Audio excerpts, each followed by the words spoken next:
Welcome to Hello Houston. Coming up this hour, we'll talk with the City of Houston Controller Chris Hollins, who will discuss the city's budget and take listeners' questions. I'm Ernie Manous. We'll also discuss bail reform. State lawmakers now debating legislation. We'll talk with Sandra Guerra Thompson, professor of law at the University of Houston Law Center. I'm Doug Miller, guest hosting today. Plus, immigration lawyer Charles Foster breaks down self-deportation and other current events in U.S. immigration. And as we discuss the top headlines of the day, we want your thoughts, questions, gripes, concerns, whatever. Give us a call or a text at 713-440-8870 or email us at talk@hellohouston.org. Hello Houston is made possible in part by founding sponsors John Bradshaw and Kathy Sanders. Live from NPR News, I'm Lakshmi Singh. A federal judge in California is once again ruling against the Trump administration in its efforts to downsize the federal government. NPR's Andrea Hsu with the latest. U.S. District Judge Susan Ilston had already temporarily paused Trump's radical transformation of the federal government. Now she has extended that, stating clearly that the president may not initiate large-scale reorganization of the executive branch without partnering with Congress. She rejected the Trump administration's argument that agencies are acting on their own in accordance with the law.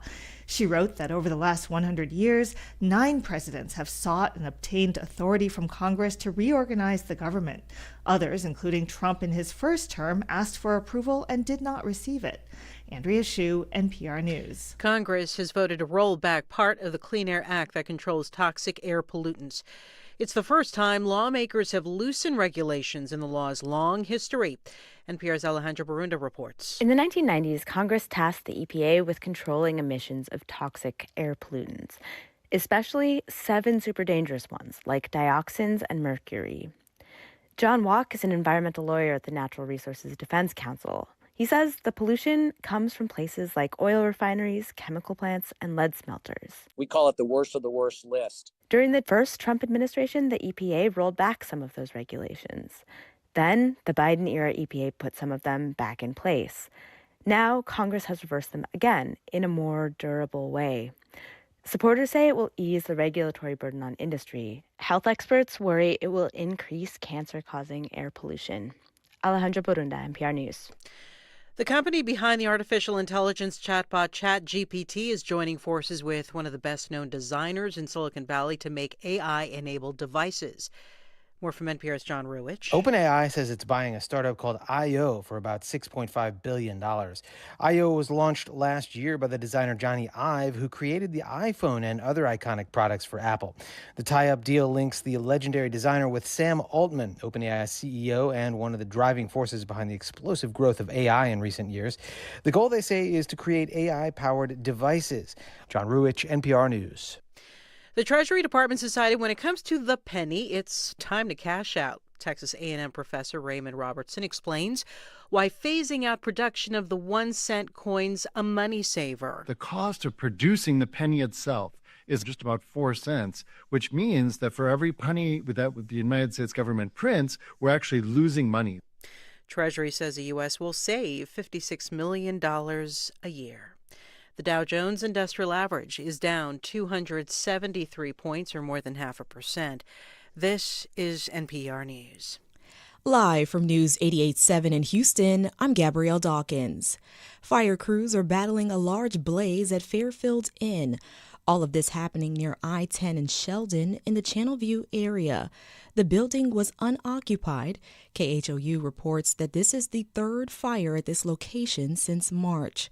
The fire was reported at 8:52 this morning, and videos show a billow of smoke leaving the hotel and a roof that has caved in completely.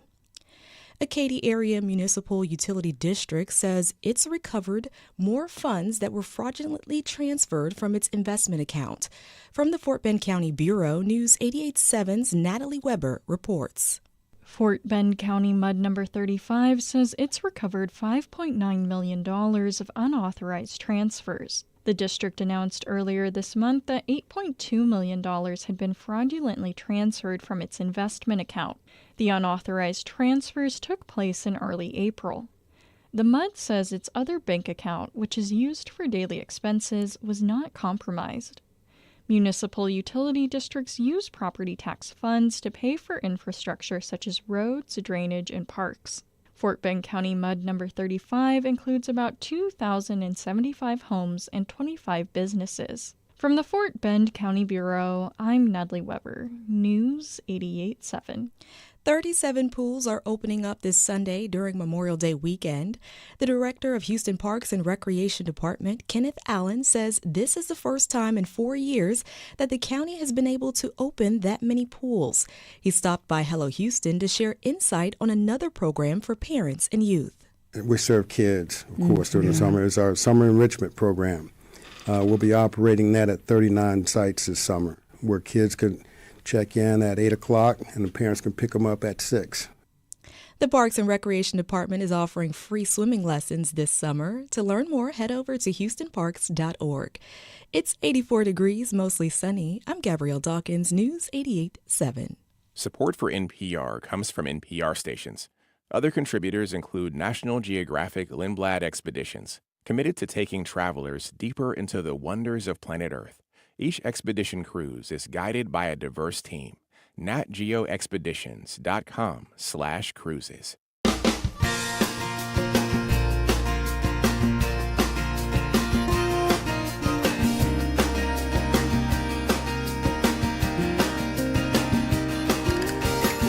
Live from the University of Houston, it's Hello Houston, an open forum on today's biggest stories affecting Houston and beyond.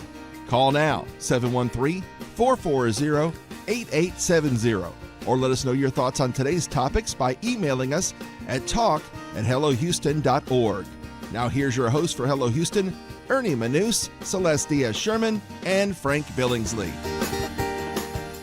And hello there. Our first guest just walked into the studio and looked around and said, where are the other two? Well, they have already started their long weekend and made it even longer. So we don't have Celeste and Frank with us today, but fear not, because we brought in veteran journalist Doug Miller is here with us. You know him for more than 20 years of reporting at KHOU. And he also, we found out just a minute ago, you were the dean of the City Hall Press Corps. Yeah, which means that I got to throw the first question at the mayor, which sometimes didn't make them happy. Well, Chris Hollins is here with us in a minute. We'll chat with him. And so I'll even let you throw the first question at him today, too, to keep the tradition alive. Okay. How does that sound? I want to remind you, you can watch and see all that we're doing because we stream the show live on YouTube every day. Just go to the Houston Public Media channel or just go to our website, hellohouston.org. There's a big orange banner at the top. Click it and you'll come right on over to us. There's a great chat that goes on in the YouTube, but also if you want to be part of the show, ask questions, share your concerns with our guests, give us a call, 713-440-8870. So, without further ado, want to get into the show? Well, Chris Hollins, welcome to Hello Houston. Good to have you here now. You know, I think there's something about the budget of the city of Houston, a lot of things that people don't understand, but it's and correct me if I get the numbers wrong here, but it's a $7 billion budget, right? That it is. Right? But about 40% of it is dedicated to enterprise funds, right? We're talking about aviation, so on, that you can't touch, right? Closer to 60%. 60%. It's really 40% on the general fund side. Okay, it's the general fund now. It's 40, but thanks for correcting me on that. And most of the general fund, which you can spend, basically, it's police and fire, right? Absolutely. So 60%. So the general fund is $3 billion. 60% of that is dedicated to simply police and fire. That's public safety, 101. Another one out of every $6 is spent on debt service. That's paying the bill for infrastructure projects that we've incurred in the past. And so you're left with a quarter of that budget that's spent on everything else that you rely on the city for. That's getting your trash picked up. That's our parks and green spaces. It's fixing our roads and sidewalks. And so those dollars get tight pretty quickly. Right. And the city has managed to balance the books, so to speak, in a way, through some one-time measures over the past few years. Can you explain that? Yeah. So, when you're thinking about how you're going to pay the bills, right, and cover all these critical services, a big chunk of how that gets paid for is your property taxes and your sales taxes. But for several years, that hasn't quite balanced the books. And so we've looked to other ways to do that. Sometimes it's selling a piece of property, right? In the wake of Hurricane Harvey or in the wake of the pandemic, we've had federal funding that came in and closed some of those gaps for us. But as of right now, a lot of that isn't available, and so we're stuck with deficit spending. And that's what we've been doing now for the current year that we're in. We have the highest deficit in the city's history of upwards of $200 million. I know we want to get deeper into all of that, but there's a story that we've been reporting on at News 88.7. Dominic Anthony Walsh has been reporting on it. It was a lawsuit filed in 2019 by two Houston-based engineers, made the case that the city was shortchanging a voter-mandated fund for streets and damage projects. And the city faced a legal defeat in January, which you've described as a real gut punch to the city financially, because it would require allocating nearly $200 million more than planned over 2025 and 26 fiscal years. Can you take us through a little bit about what this lawsuit is and what it means to the city, and where we haven't followed court orders, or where we have and where we should have seen it differently? Absolutely. So back in 2018, Houston voters said to the city, we want you to take a very specific amount of the money that we pay in property taxes and use it just for roads and drainage projects, nothing else. And the city said, okay. However, the city has something that's called a revenue cap, where we can't bring in over a certain amount of money. And in years after 2018, the city began to lower the tax rate and said, hey, since we're lowering the tax rate, we'll put a little bit less into roads and drainage too. Now, this lawsuit said, hey, you can't do that. The voters didn't say, if you do this, you can do that. The voters said, put this amount of money, no questions asked. And those plaintiffs who sued the city won that case. We appealed it all the way up to the Supreme Court, and the Supreme Court ultimately denied the city's arguments and said, hey, effective immediately, you got to put in that full rate, no questions asked. And so, where we are is the city is attempting to reach a settlement with those plaintiffs that would give us a grace period of 3 years to get into compliance. But as of this moment, the court hasn't approved that. And so we're in this dicey space where we're hoping the court allows us this grace period. But if they say no, then as you just mentioned, we're on the hook for about $200 million. So I guess my first question in all of that is, how come we didn't do what originally the voters said to do? Just because the cap came down, we still had made a guarantee, the city as we, had made a guarantee to pay this money. Where was the idea that you could just not do it at the level you were supposed to? Yeah, I can't speak for previous administrations, but I know that the legal argument was that what was in the voter, the charter amendment was, 11.8 cents or its equivalent. And the city took that its equivalent term to mean that if we lower our tax rate, then we can proportionally lower that 11.8 cents. Now, the court said, no, that's not the case. And so we have to either get into compliance or, again, we have our fingers crossed right now that the court will grant us this grace period. But that hasn't come to pass yet. And we know that the budget is a very delicate thing, and there's only so much money there, and there's so much cost and all that. A hit like this to the city budget does what? It's really significant. Coming out of the pandemic, because of federal funding and support, we had a record fund balance. That's the city's savings account. It got up close to $600 million. Now, this past year that we're wrapping up now, we spent down over $200 million of that in deficit spending. And the budget that we're looking at today has another $100+ million in deficit spending. So you can see that savings account is dwindling. Now, if you were to tack on another $200 million, then we're getting really, really close to where we might not make payroll on Friday. And of course, my job is to make sure that we have money in the bank to continue these critical city services, and that's where I get called in to pump the brakes. So help us understand then too your position and how you can do this, because your budget comes from City Hall, and our councilman and our mayor put together this budget. Mm-hmm. You have to abide by what they say, correct? My role in the process is called certification of availability of funds. Okay. What that means is we have enough money in the bank to pay for this. It doesn't. So it's not my opinion of if it's a good budget or a bad budget. It's can we pay for it? But if we can't, what are you allowed to do in your position? Are you allowed to shift to work things to make it work, or does this then have to go back to city council to It has to decide? go back to them. So if I withhold certification, And of course I wouldn't just do that and sit on my hands. I would explain to them the situation. Hey, you have to go find another $25, $50 million, $100 million, and it would be up to them to submit a budget that would pass muster. Again, not my moral judgment or anything like that, but just doing the math and telling the truth about how much money we have. Can you and give how much recommendations?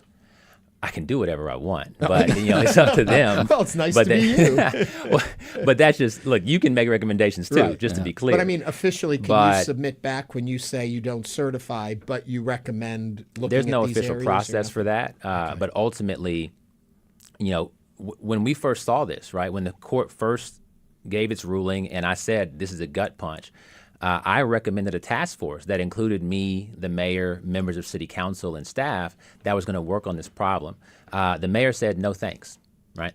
But again, I'd be open to making those suggestions, but at the end of the day, it's their budget to propose, amend, and pass. So on the federal level, we've seen all of the major financial rating services, Moody's and so on, they've downgraded our debt, basically. What impact has all of this at City Hall had on our bond rating, and what are your concerns in regard to that? Well, the bond rating is certainly in question right now. Last year, after we issued debt to pay for the firefighter settlement, 2 of our ratings agencies put us on what's called a negative outlook. That's not an immediate downgrade, but what they're telling us is there's a greater than 1 in 3 chance that we will downgrade you going forward because of your practices. And they told us a couple of things. 1, you're taking on debt. Number 2, you're spending down, with deficit spending. Your budget is not in balance.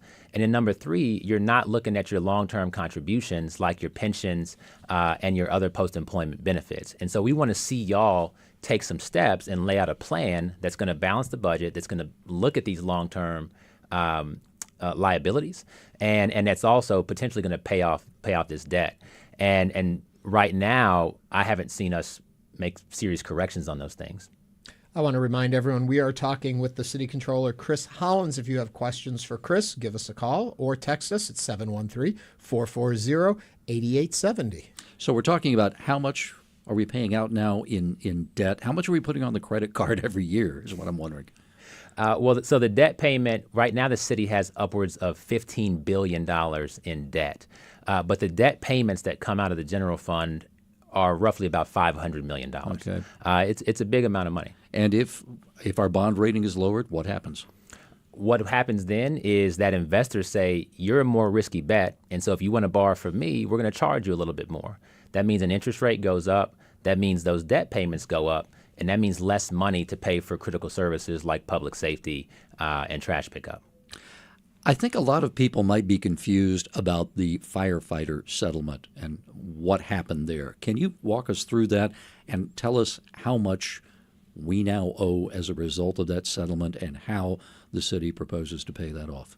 Sure. So we were in a dispute with our firefighters for about 7 years. They were operating without a contract.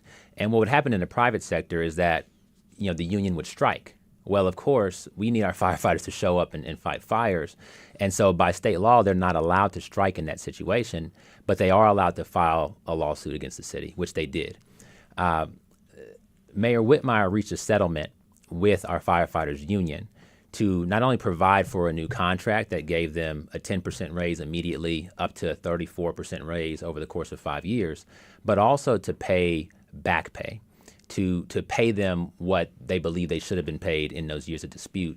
And that was $650 million. Now, that was money that we didn't have, laying in between our couch cushions. And so we had to go to Wall Street and borrow $650 million to pay them. And to be clear, what that meant, there's about 4,000 members of the our fire department. And with retirees, there's about 5,000. The average firefighter got a check for about $130,000, $140,000 in that settlement. We're going to be paying that off for 27 years. And so when my daughter's 34, we'll finally be done paying off the bill for that $650 million loan. Mm. Adding into that, recently headlines have been all over about the police raise and paying police officers more money. Are we balancing in a situation to be able to bring this on as well? Yeah. Well, you have to look at both sides of the coin, right? We need police, we need firefighters, we need other municipal workers to come in and do these jobs, serve in these critical positions. We're not the only game in town, right? Or even the game in the state. And so if you have the city of Austin, the city of San Antonio, the city of Dallas paying more than we're paying, then that makes us, not the best place for police and firefighters to come and work. And so we have to think about that competition. Similarly, with our municipal workers, if we're not paying enough, then they'll look to private sector for opportunities. Right. And so we have to think about that. And so giving our employees a raise is not on its own a bad thing. What you have to do is figure out a way to pay for it. Every cost you have to offset with some incoming revenue. And that's, where we've been shouting from the rooftops is saying we have our cost structure going up, up, up, and up. And we're not bringing in the money that can sustain that.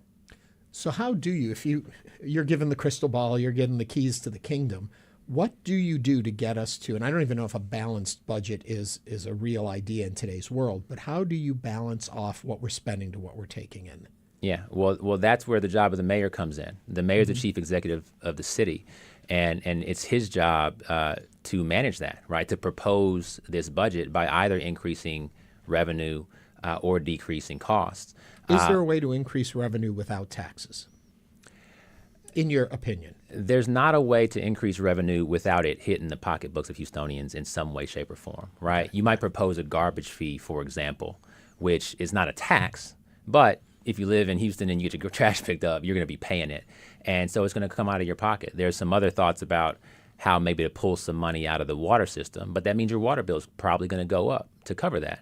And so there's some impact that's going to be coming on the revenue side that's probably going to touch your life if you live within the bounds of the city of Houston. I want to remind everyone the number here, 713-440-8870. We're talking with City Controller Chris Hollins, and we have Melinda on the phone calling us from the Heights. Hello, Melinda. Hello. What's on your mind? Hear me. Yes, we can. What's on your mind? Well, I do believe that, correct me if I'm wrong, but I do believe that when Whitmire came into office and he struck this deal with the firefighters, he gave them a defined benefit plan rather than a 401k. And I think that's too expensive. Everybody is moving away from those. And I did vote for Whitmire, but I think that was a mistake. Melinda, thank you for that. Chris, your thoughts? Yeah, so for those listeners that don't know what the defined benefit plan is, that's essentially a pension that says, hey, for the rest of your life, you're going to get X $1,000, and that's going to come in day in or day out.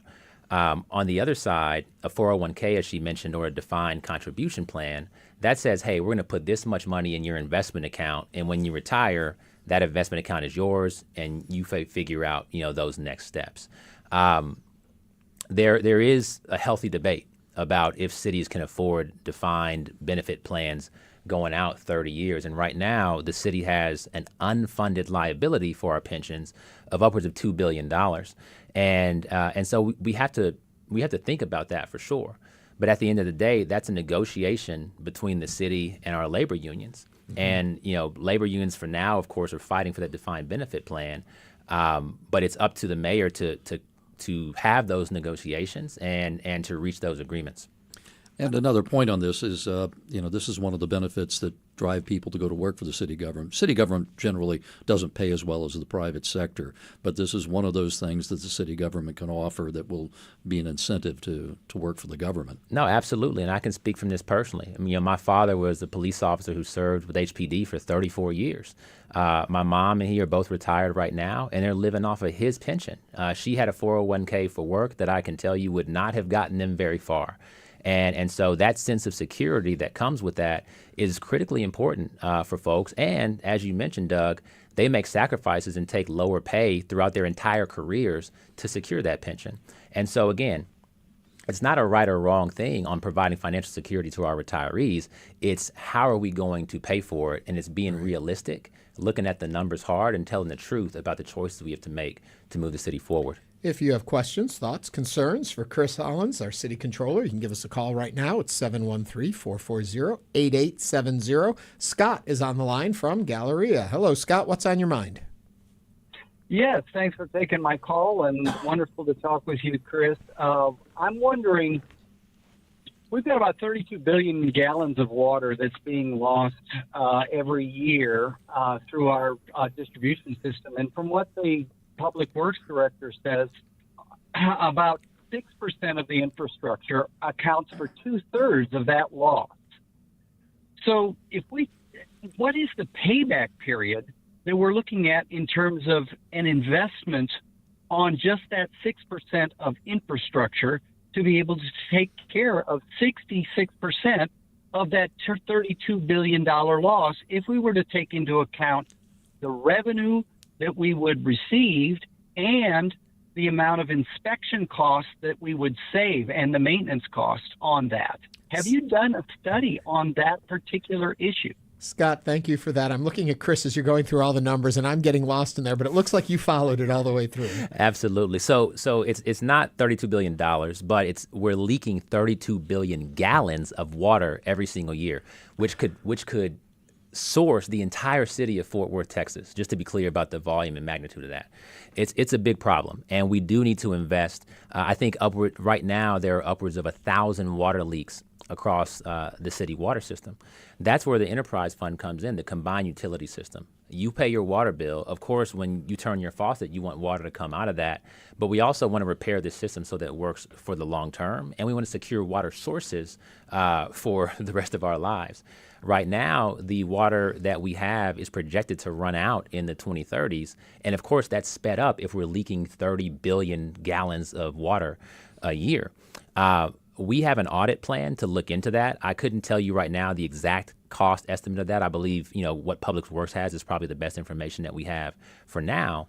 But when you're paying your water bill, you want to make sure that money is going towards fixing that system, not towards other things. And that's what we're looking at right now in this budget. Straighten me out on something. Is the city doesn't pay for water, right? I mean, basically, when I pay my water bill, I'm paying for the infrastructure that brings the water to my house. So does the city actually lose money, or it loses water whenever there's a water leak? Well, there's no free lunch, Doug, and so so the city's not paying for every gallon of water that comes in the door, but the city pays for water rights, right? And so, as water flows through rivers and tributaries and so forth, we've laid claim to a chunk of that, and we also have reservoirs, and that. Again, we live in a world where we're being more aware of our resources, climate change, and so on. Water, we need to be paying attention to make sure that we can source this community, not just today, but for years to come. And in West Texas, they're already having some real challenges with supply of water. And so leaking 32 billion gallons is something that you want to try and avoid. On the national landscape, all they talk about these days seems to be DOGE and cutting waste and spend and abuse and all of that. Looking at our city budget, do you see areas where there's abuse and waste that could be rolled back and could help us with these projected shortfalls? There are certainly opportunities for us to be more efficient. If your listeners are real people, right? When you deal with government, you probably see, they're not being as efficient as I'd like them to be. And it's part of my job as a city controller, which the city audit function sits underneath me, to look for those opportunities. We've been, over the course of my tenure, building out our audit division. And our audit division is the most under-resourced, smallest of any major city in Texas, even though we're the largest city with the largest city government. And we've been asking the mayor and city council for additional resources really since day one. So far, that request has been unmet. But with the team that we have, we're working hard. We laid out an audit plan that includes 37 audits just about a month and a half ago. And we're going to be pushing hard to roll through those audits to look at things like overtime spending, to look at what we're spending on city fuel cards and our fleet management, and how much we're spending on contracts, and find ways that we can carve out, $1 million here and $5 million there. And that starts to add up really quickly. Well, Chris, I'm going to let you get back to doing the math and checking on the money. City Controller Chris Hollins, thank you so much for joining us. First ever in-studio guest, Chris Hollins. Yes, you were the very first guest we had on the show. And great to be back. with y'all. You're always welcome to come back and talk with us. After the break, we are also going to talk about the proposed bail reform legislation being considered by Texas lawmakers. So stay with us here on Hello Houston.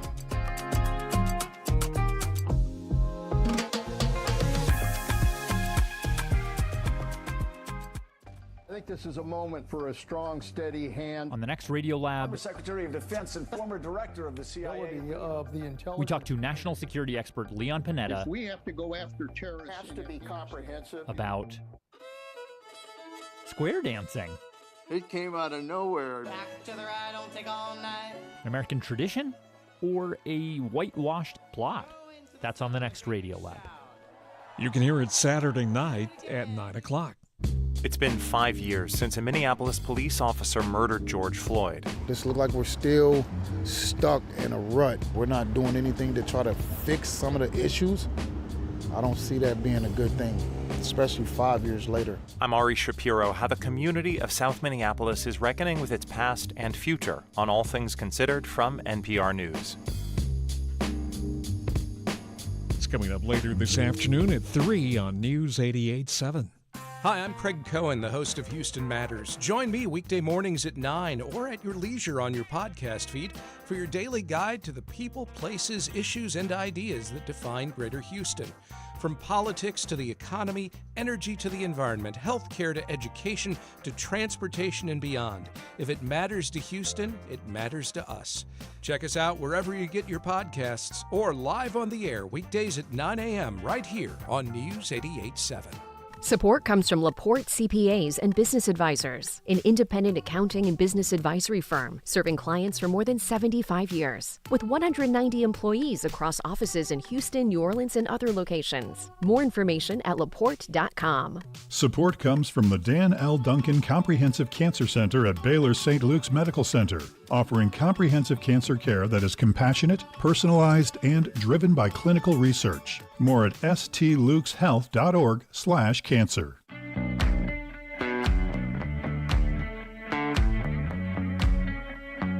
And now back to Hello Houston. To comment on any of today's topics, call or text 713-440-8870 or email us at talk@hellohouston.org.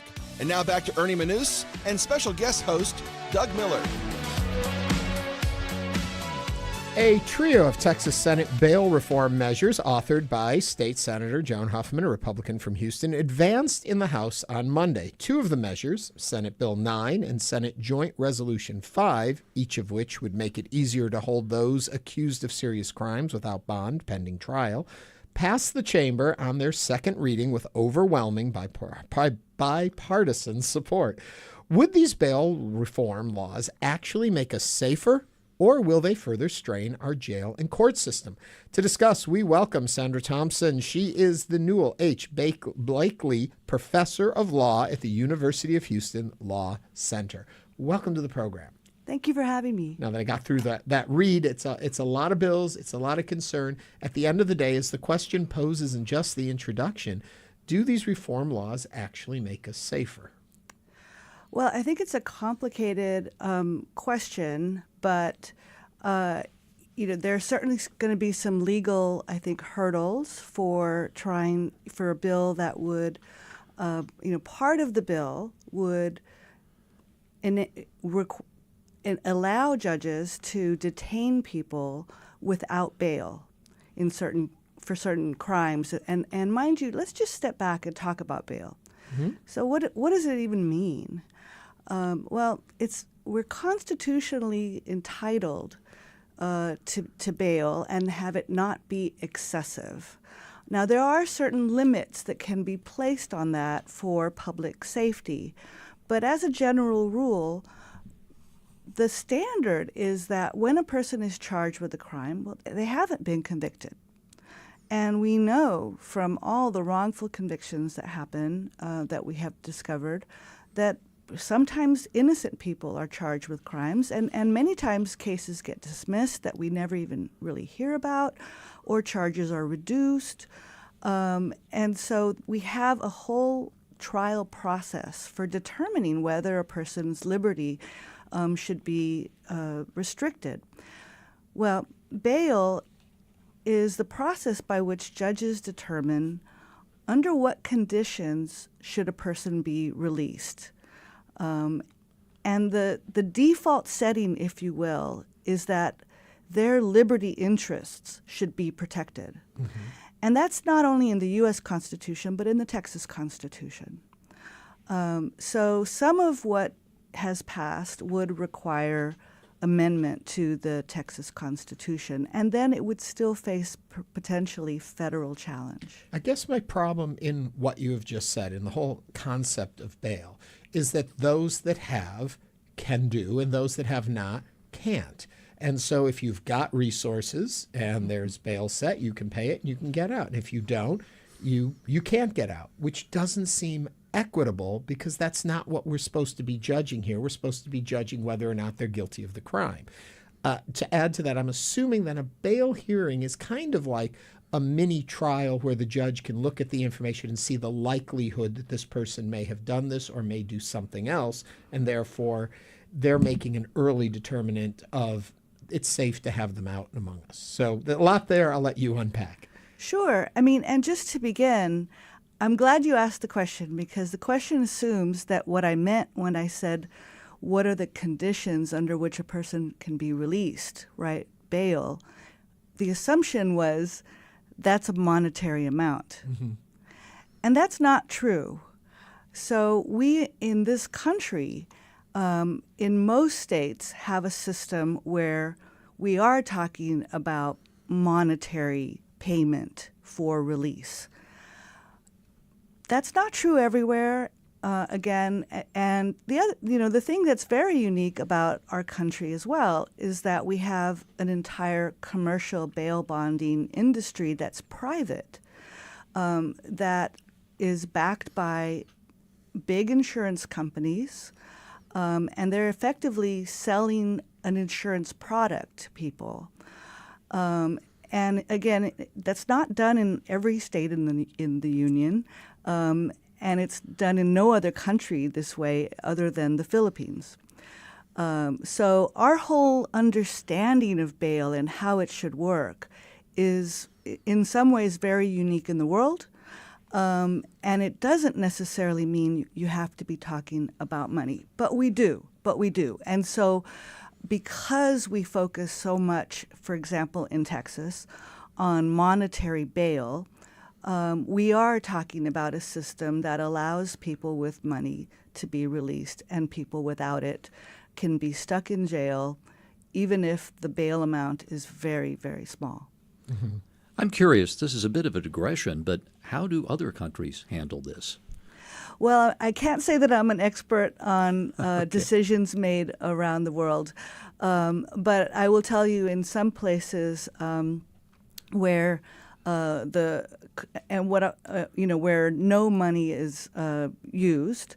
One example would be the federal system, and so that's right here in downtown Houston. Mm-hmm. They don't use money to make decisions about holding people.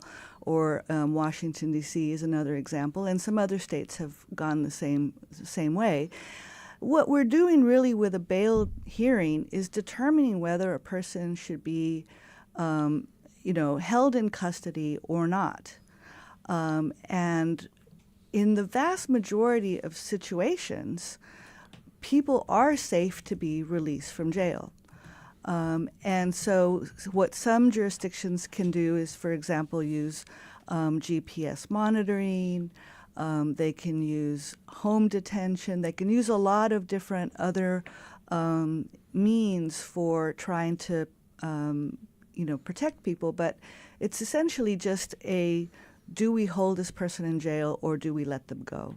I'm going to jump in here real quick and remind everyone we're talking with Sandra Thompson, who is the professor of law at University of Houston Law Center. And if you have questions for her, to give us a call right now, it's 713-440-8870. So what we're talking about at this point, what lawmakers have passed, is a proposal asking voters to amend the Constitution to create a list of violent offenses for which, in certain cases, judges must deny bail. Is there a precedent for this in other states? Have we seen this act out in other states? Do you know? I'm not sure whether something like this has passed. It's unusual because, we've had these kinds of efforts before. In 2017, there was a push to have something similar, and it resoundingly failed. because historically Texas has had a system that basically didn't trust the legal system enough to hold someone in jail indefinitely pending trial. So you're talking, it could be months, it could be even a year or longer in a very serious case before the case ever gets to trial. So now you're talking about requiring that person not be allowed release based on a probable cause finding, right, that is submitted by police officer that says these witnesses report that this person is guilty of a crime. And so based on that, we're going to deny someone their liberty for all that time. It's a really very drastic change in Texas law if this were to go through and if it were to survive federal court scrutiny. Let me take you back to where we started this conversation with these bills that we were talking about. And we had Chris Hollins on the show, and the whole thing we're talking about with Chris was balance. You've got what you spend, bring in. When you come to this question, then the balance is we do have jails that are overcrowded. We do have an inability to take care of the people we already have in custody fairly and with at least dignity or quality of life issues. How do we balance these two things with the need to get troubled people off the streets, but at the same time not overcrowd and have a place to put them? Well, I think that's right, and especially at the lower end of the criminal justice system. And when we're talking about denying bail outright, even in this bill, we are talking about people charged with very, very serious crimes. But other parts of the legislation would deny personal bonds, which is essentially allowing someone to be released without having to pay money. And it would deny that even in a number of misdemeanor cases, lower level cases. And I think, you get a really slippery slope when you start going down that path. And I think you're right, it is about balance. And what these bills do is effectively restrict what the judges can do. So, we can talk about denying bail in some cases. We could talk about setting conditions such that a person, in all likelihood, is not going to be released. But having that be made a case-by-case decision by a judge. And that's one of the things that I see here, like the denial of personal bonds, of releasing people at the lower levels without money, or the denial of any right to bail at the high end, are both mandatory on the judges under this legislation. I wonder if you could also address for us Senate Joint Resolution 1, which has been called Jocelyn's bill. What you know about it, what you can tell us about it.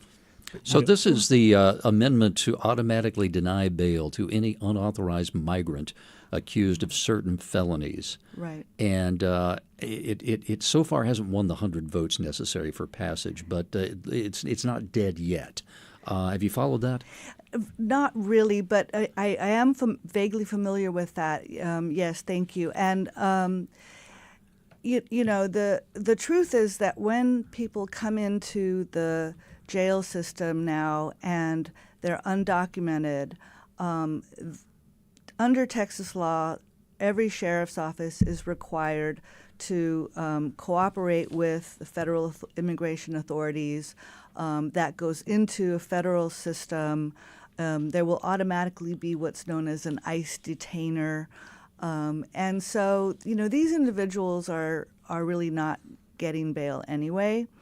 And in fact, the process has been somewhat, in my view, abused in some jurisdictions where judges were setting small bail amounts, and then families were paying bail money to counties repeatedly. I mean, just one after another. All these migrants were having their bail money posted with the counties, and then the minute the person stepped out of the jail on bail, they would just get picked up by ICE.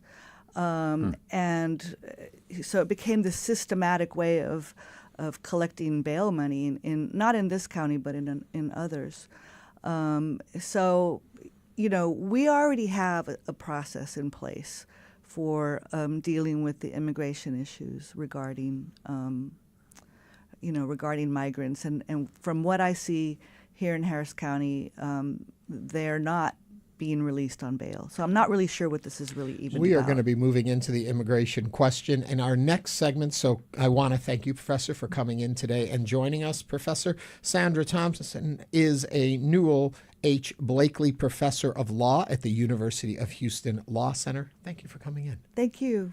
After the break, we'll learn more about the flights leaving Houston carrying migrants who are willing to self-deport themselves, as well as taking your immigration questions with top attorneys on immigration matters. Give us a call or text us 713-440-8870. Stay with us. This is Hello Houston.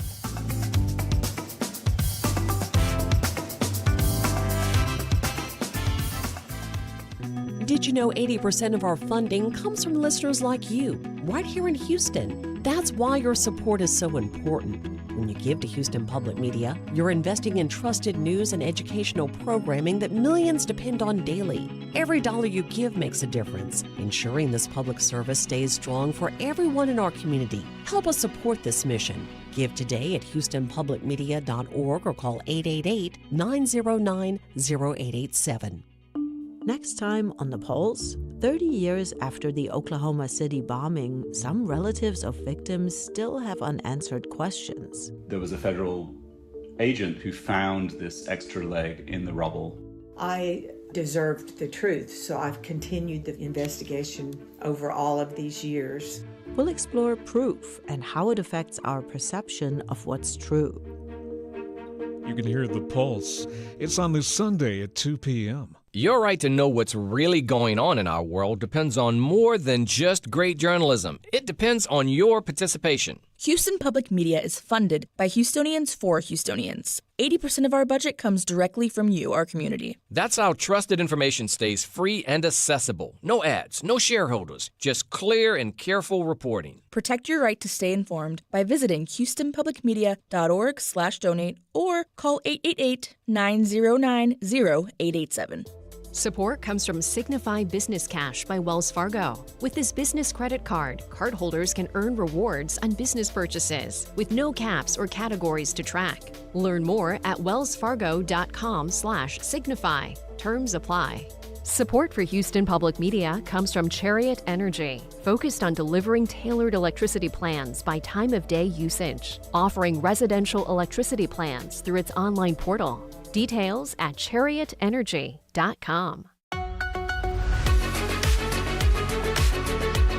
And now back to Hello Houston. To comment on any of today's topics, call or text 713-440-8870 or email us at talk@hellohouston.org. And now back to Ernie Manous and special guest host Doug Miller. On Monday, more than 60 immigrants self-deported from Houston as part of the Trump administration's latest immigration enforcement program called Project Homecoming. The program offers free flights to undocumented immigrants who voluntarily leave the United States, along with a $1,000 stipend and a chance to return to the U.S. legally. The Trump administration said this was the program's first flight, which carried 64 people, taking 38 to Honduras and 26 to Colombia. Joining us now to talk more about these deportation flights, I'll get the word right, and other current immigrant issues is Charles Foster, a Houston-based immigration attorney and chairman of the immigration law firm Foster LLP. Charles, welcome to Hello Houston. Can you hear me? Charles, I don't think... Ernie. There you go. Oh, there we go. If you have a question, immigration issue, or concern you'd like to share with us and Charles, give us a call, 713-440-8870. Okay, Charles, I guess my first question is, should those who self-deport believe that they will have a chance to re-enter the system, or do you feel that there may already be a mark on them and that they are leaving without the chance of return? You know, Ernie, when I first saw that, all the press stuff and advertising done by Secretary Christy know me, the first words that came to mind was false advertising, because in that implicit was that if you self-deport, by the way, that's a misnomer. Only a judge can deport you. You're not really, it's not technically self-deportation. But implicit in that, she was saying, if you don't self-deport, we're going to find you, we're going to hunt you down, we're going to imprison you. But if you self-deport, you will be able to return legally.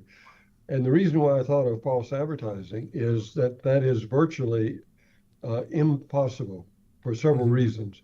One, ever since 1990, if you've been in the U.S. For more than 3 months, you're subject to a 3-year bar or prohibition from returning. But more important or more significant, if you've been in the U.S. for more than a year, you're subject to a 10-year bar or prohibition from returning. So when anything that implies that if you leave, you will be able to come back, that's absolutely not true, because the second they leave, or most of them, a 10-year bar will attach. But more critically, they never had a chance to qualify to begin with. The vast majority of the people that came here, good people, to do jobs that immigrants have done throughout our history, there was never a legal mechanism by which they could have acquired legal status to begin with. For the most part, there's some exceptions. Yeah.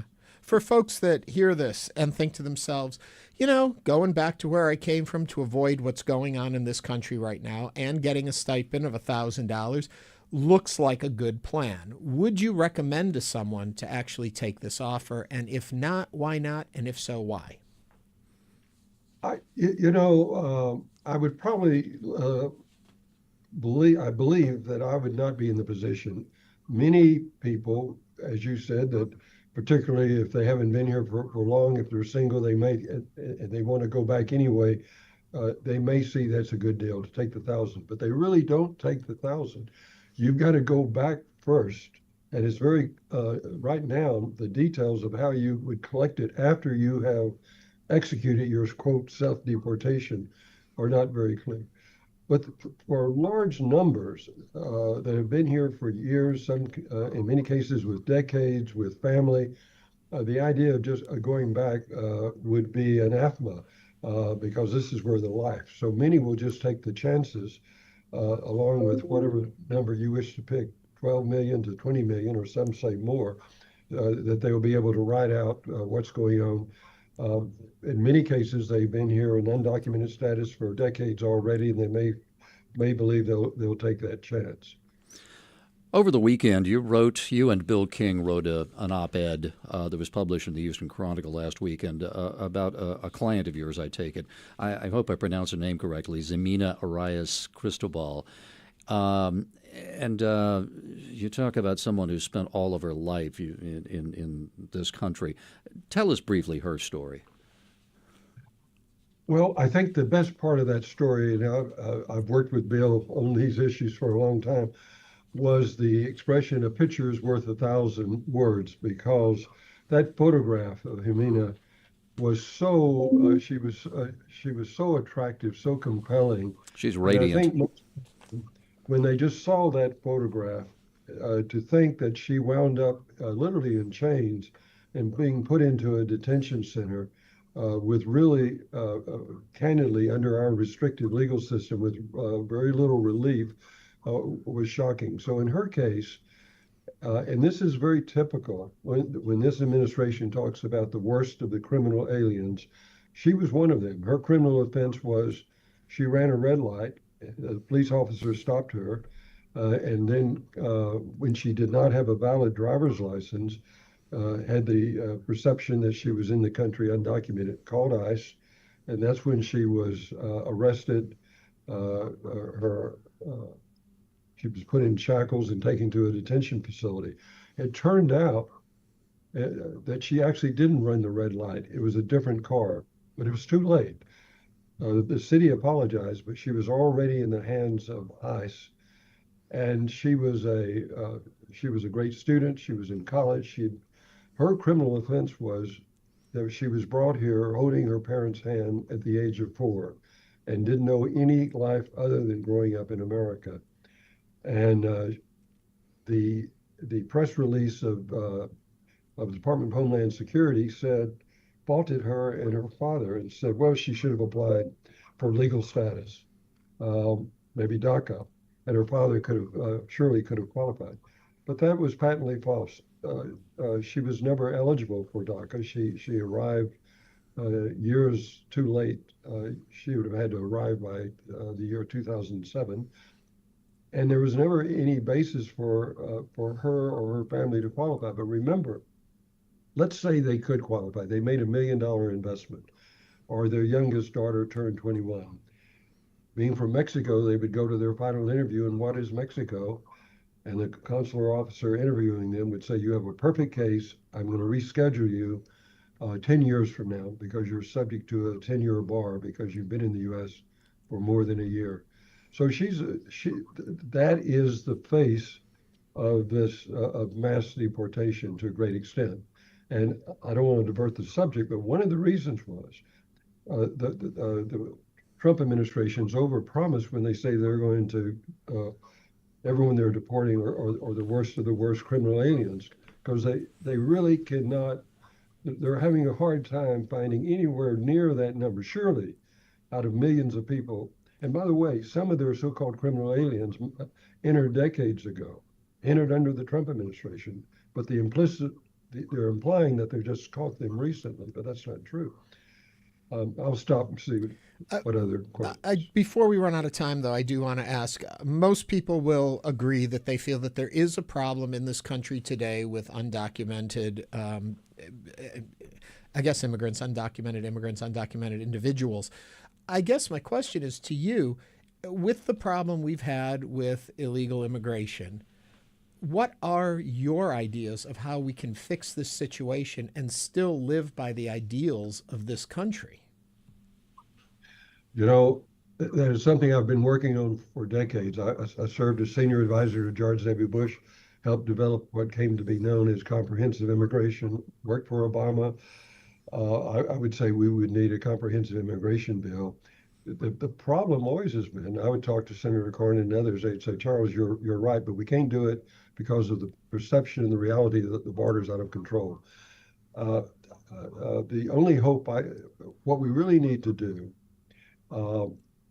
once it's politically, which I think it is today, because the president has said, Homeland Security's secretary said, the border is 99.999% secure now. That gives us room to enact common sense legislation. We should right now, the brightest students that graduate from Harvard or Rice only have about a 25% chance. People wanting to come and do all the work that no one else wants to do in America, there is no legal pathway. And if we had not received millions of people that came here without inspection or overstayed their visitor's visa, I don't know who would be doing, let's just say, take a conservative number, 12 million. I don't know who would be doing those 12 million jobs. And the final point is, mass deportation makes about as much sense as mass tariffs on the world. That could destroy the world economy. If that didn't do it, mass deportation, if it could be executed, would destroy the U.S. economy. It would be almost impossible to imagine how those jobs could be filled, particularly when we're close to, when you're at 4%, you're essentially at full employment on the theory that remaining 4% are not employable. And particularly when Donald Trump wants to bring back all these jobs, low-end manufacturing jobs that are being done in China, who are going to do those jobs? So, I mean, any elementary logic says that's insanity. So if what Donald Trump should do, claim victory, I secured the border, and then I can do what George W. and Obama couldn't do, and he could enact a common sense immigration. Charles, thank you very much. Charles Foster is a Houston-based immigration attorney and the chairman of the immigration law firm Foster LLP. Coming up on Hello Houston, we'll hear the latest installment of Celeste's Cold Coffee, where she talks about the Midlife Male with Greg Scheinman. Plus, we're going to be having your last-minute plans for this Memorial Day weekend. You won't want to miss it, so stick with us on Hello Houston. Stay tuned. There's more Hello Houston on the way with Ernie Manous, Celeste Diaz-Sherman, and Frank Billingsley. For the latest in local news, subscribe to the Hello Houston daily newsletter at houstonpublicmedia.org. Hello Houston is a production of Houston Public Media. The opinions expressed by the guests of this program are solely their own and do not represent the views of management, staff, or underwriters of Houston Public Media. This is News 88.7.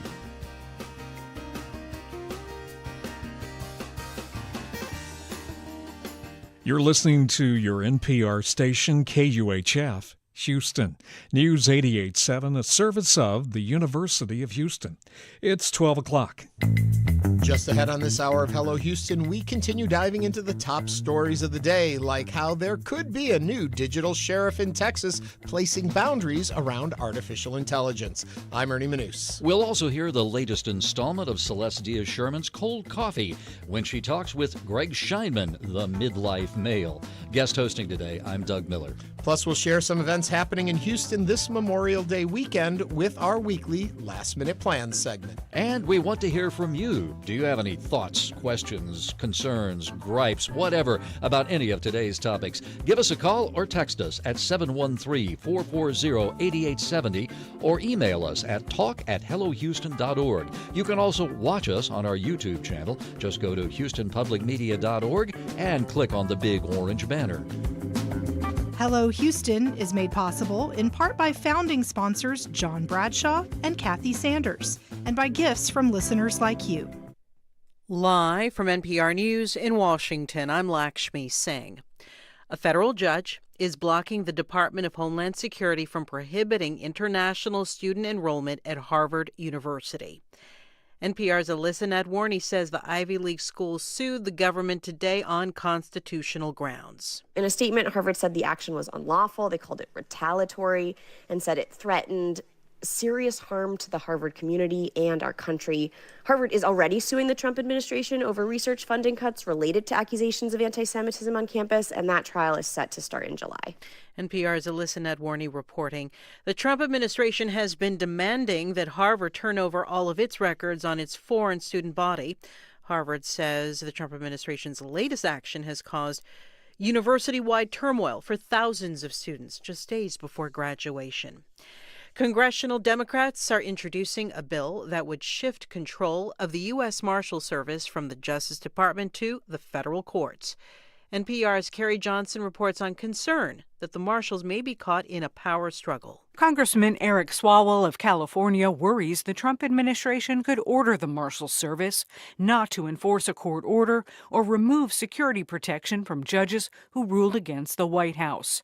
That's why he and other Democrats in Congress are trying to move the Marshals Service out of the chain of command at the Justice Department and under the wing of Chief Justice John Roberts and the policymaking body of the federal courts.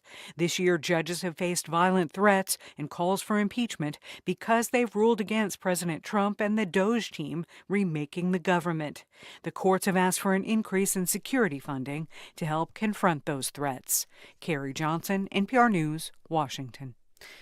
U.S. stocks are trading lower this hour after President Trump threatened new tariffs on European imports and iPhones. The Dow's down 250 points. NPR's Scott Horsley has the latest. In what's become a familiar pattern, President Trump took to social media this morning with new tariff threats, sparking a sell-off in the stock market. Trump says trade talks with the European Union are going nowhere, so he's threatening to impose a 50% tax on imports from Europe starting next month. The president's also threatening to slap a 25% tax on iPhones unless Apple agrees to build the devices in the United States. Smartphones and other electronics have so far gotten a pass in Trump's trade war. Stocks were already under pressure this week as the bond market recoiled from rising government debt. Higher bond yields lead to higher borrowing costs. Mortgage rates inched up this week to 6.86%. Scott Horsley, NPR News, Washington.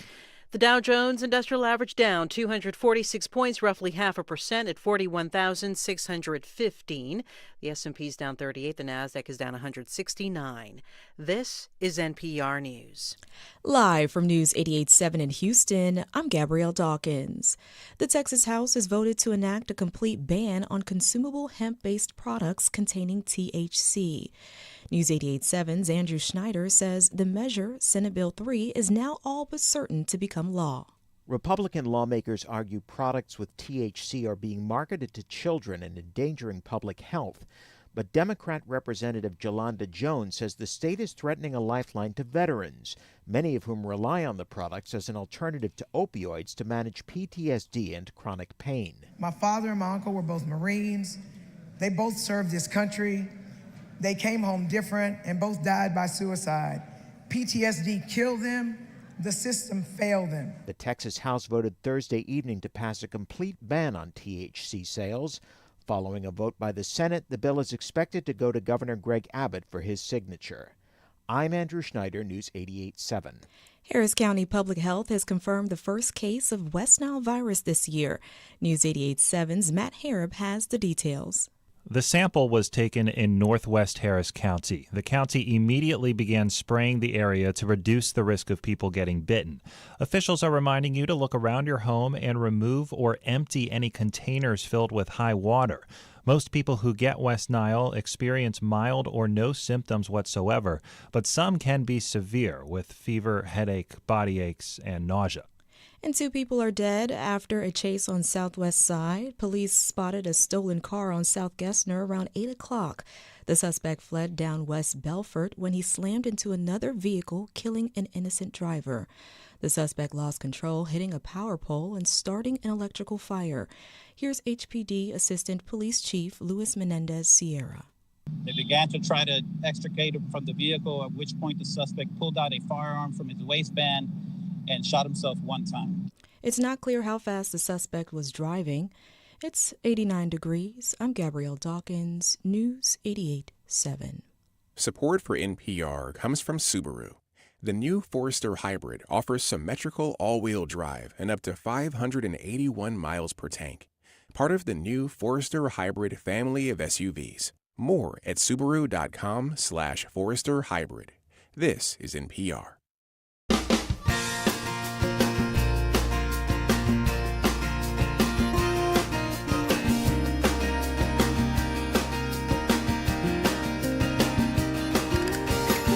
Live from Houston Public Media and News 88.7, it's Hello Houston, an open forum on today's biggest stories affecting Houston and beyond.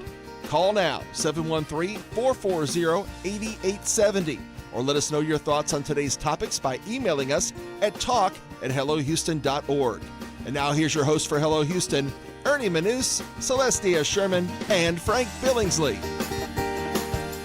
Well, if you've been listening to the show today, you will know that for this long weekend, Celeste and Frank already decided to start it a little bit early, so they're not here, but we do have Doug Miller with us, longtime Houston television reporter. Also, you did stints in PR and different things along. I got a resume, looks like a rap sheet. Yeah, except the thing everyone knows you from is your time. Most people, I would say, know you from KHOU and all the fine work you did there over the years. So I am honored you would consider sharing your talents with us here. Well, it's a pleasure to be here with you, with a broadcast legend like Ernie Manous. That just means I didn't get fired yet. It doesn't mean anything else about the quality of my work. I'm just curious, did you have a good night last night? Do anything exciting? I think you did. Oh, I was at the Astros game last night. I'll tell you what,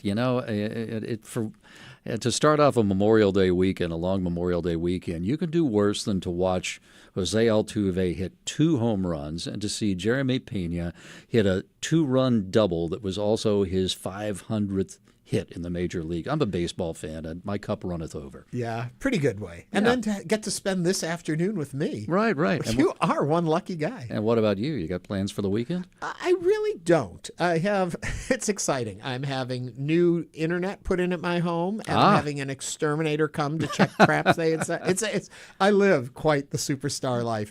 And I hope on Sunday to have a calm, quiet, and then Monday, I guess I got to make hot dogs. You don't know this about me. Our audience probably knows it better.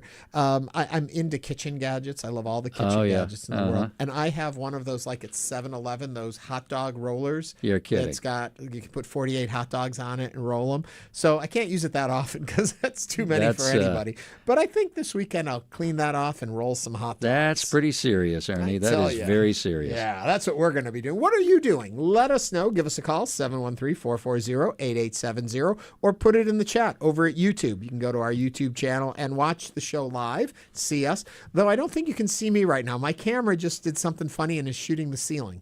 So Well. I guess they put the good look qualifying filter on it, and I didn't make it. Oh, it's come back. Hello, camera. Anyway, you can see what I'm talking about over on our YouTube channel. But more importantly, we should get going with our headlines of the day. Doug, lead us off. Well, Texas may soon have a new sheriff in its digital town. The Texas Tribune reporting that state lawmakers are talking about putting new boundaries around artificial intelligence by imposing a host of new rules and putting the Attorney General's office in charge of enforcing them. House Bill 149 would try to create guardrails that would allow innovation but also protect people from potential harm. This according to one of the bill's sponsors, State Senator Charles Schwertner, a Republican from Georgetown. This bill would require government agencies to disclose when Texans are interacting with an AI system on a state agency website. It would also ban the capturing of biometric identifiers like facial scans, retinal scans, fingerprints, voice prints without people's consent. The bill would also outlaw developing AI systems designed to manipulate human behavior, and it would prohibit deep fake child exploitation. Violators would face fines of up to $100,000. Tribune's reporting that supporters consider the bill a first step to prevent problems like racial profiling and violations of privacy. Critics have warned that the legislation could stifle innovation. They also say that some language in the bill needs to be tweaked to avoid a lot of legal uncertainty. So what do you think? Are you worried about artificial intelligence? Do you think it needs to be regulated by the state? Should we leave that to the federal government? Should we try to regulate it at all? Give us a call or text us at 713-440-8870. A phrase I use all the time on here, so I hate to be repetitive, but these are new world problems and they keep offering up old world solutions. Mm-hmm. They don't work. I think in the world of global internet accessibility, setting a law in a state just hampers that state. Yes, the industry needs to pay attention and in some way should be regulated, but to this new world problem, I don't know how you do this in the internet world. Maybe it's a great first step to have state laws being put out there to try and give some, as they said, guardrails to what the concept of what these laws should be, how we regulate it. But a VPN, it's so simple. You just switch where you are and you can be anywhere, seem online to be from anywhere in the world. And so therefore you can use these systems and all of that. I'm a little torn on how they're approaching it.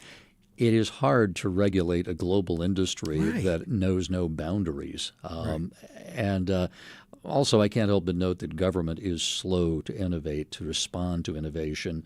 Look at what's happening with our air traffic control system in this country, because technology is so far behind. I remember a few years ago, back when I was covering the early space shuttle, actually later space shuttle flights, NASA had to go to eBay to try to buy some components for its computers because they were using these old computers nobody was making the components for. So government is slow to respond to technology. Congratulations, salute an effort to look at this. But like you, I'm skeptical. Right. Also, when you talk about the biometrics, yes, we need to make sure that we are not stealing too much humanity and computerizing it, which probably isn't technical at all what I just said, but the concept behind that. But how? What are we really doing? And the other problem I have is often when government officials try and fix problems they really don't fully understand, I don't expect them to have a doctorate in AI. So sometimes the legislation they write doesn't really actually work in the real world, and they don't understand it. They're trying to do the right thing, but they don't put the path, like you mentioned in the story too. The verbiage that they use can lead them open to legal problems and to innovation difficulties and all of that. So I think it's still pretty early, but I'm happy they're concerned. We look at this as some sort of a threat because we've all seen the Terminator. But at the same time, talking about facial recognition and so on, Ernie, we talked about going to the Astros last night. They've got a system now where you don't have to go through the metal detectors. If you come there commonly enough, I just walk through, it reads my face, and I'm able to stroll right through. I believe it used to be you could just walk in without even showing a ticket, but they changed that, I guess. I mean, there are conveniences involved in this as well, and we see that at airports as well, checking through their people. There are upsides to it. What are your thoughts on all of this, on AI and technology, on the attempt by the state, that sounds so serious, the state to regulate our innovation in the technology world? Give us a call, 713-440-8870, or if you ever had a bad problem with AI, got to keep an eye out for that. Also, deep fakes, all of that. That Right. is a big concern. We've got to figure out what to do there. Things are going to change so rapidly in that arena. I know we were wrapping that topic, but a new thought came to my mind. The whole idea is, we remember a year ago when you would generate a deep fake and you would know because it would have like 6 fingers on a hand and things were weird. But now already that's been fixed. Give it 5-10 years. How much can they put out there that we will have no concept, no sense of what was real and what wasn't? There has to be someone looking at this. And this legislation would prohibit deep fake child exploitation. So they're looking at that. Looking at that. We did get a text in here before we go to story 2. I think AI is great for the mundane tasks of coming up with, say, a business plan or formatting a resume or things that are easy to do but tedious and require time. I have oftentimes used AI to come up with the basis and then tweaked it to my needs. I think this is the ideal scenario, but when it becomes a problem is when we are submitting things entirely from AI-generated scripts without tweaking. And to go back to what I was just saying to this text person, always when you text us, put your name so we can talk to you or some kind of handle. But what I was saying is it's generating so fast and learning so quickly. These tweaks you're talking about will be fixed next generation of this program. It's moving quickly, so you may fall even more lazy in fixing things, which then just puts the whole thing over into this computer-generated stuff. But yeah, I'm fine with it for doing mundane tasks. Well, here is a story that is ripe for bad puns. I am sure that copy editors writing headlines across the country had fun with this one. The government will stop making cents. The U.S. Mint has made its final order of pennies and plans to stop producing the lowest coin in the land when the supply runs out. The cost of making pennies has increased dramatically, more than 20% last year, we're told. Every time the Mint makes a penny, it costs the government 3.7 cents. Treasury expects an immediate annual savings of $56 million in reduced material costs. Businesses doing cash transactions, well, they're expected to round prices to the nearest 5 cents for cash transactions. That's what happened after Canada scrapped its penny back in 2012. Rounding up to the nearest nickel netted the average Canadian grocery store an estimated $157 a year. How about that one? All right. Do you have pennies stuck on the couch? Do you have a jar full of pennies somewhere? What do you think about getting rid of the penny? Give us a call or text us 713-440-8870. The irony in all of this is usually in this segment, I will tell you what the national days are because I think they're funny. Today, one of the national days is Lucky Penny Day, except I guess it was unlucky for the penny. It's the end of the road for you. I don't use cash anymore pretty much anywhere. I never have anything in my pockets. No change. Do you have any change in your pockets? I don't have any change in my pockets. And now that you mention it, I'm going to open my wallet up and take a look. I don't think I even have any dollars in my pocket. Right. No, there's the receipt for my dry cleaning, but there's no cash. I think this is a long time in coming. I think also when you start talking about how much it costs to make a penny, when it's 3 times as much as its value to make it, it's pretty much become obsolete. Well, but that's true for most coins, though. I mean, nickels cost more than a nickel to produce. Many years ago, when I was up in Washington, covering Washington, I visited with the guy at the Bureau of at the Mint, basically. Treasury. He was a Texan. We had a lot to talk about, but they were trying to figure out some way to get dollar coins out there. He had bags and boxes of dollar coins sitting around. He couldn't get rid of the damn things. And the reason they wanted to introduce the dollar coin is a coin will last in circulation for 20 years. A bill would last for $1 bill 18 months. So they could save a lot of money if they could just get people to spend dollar coins instead of dollar bills.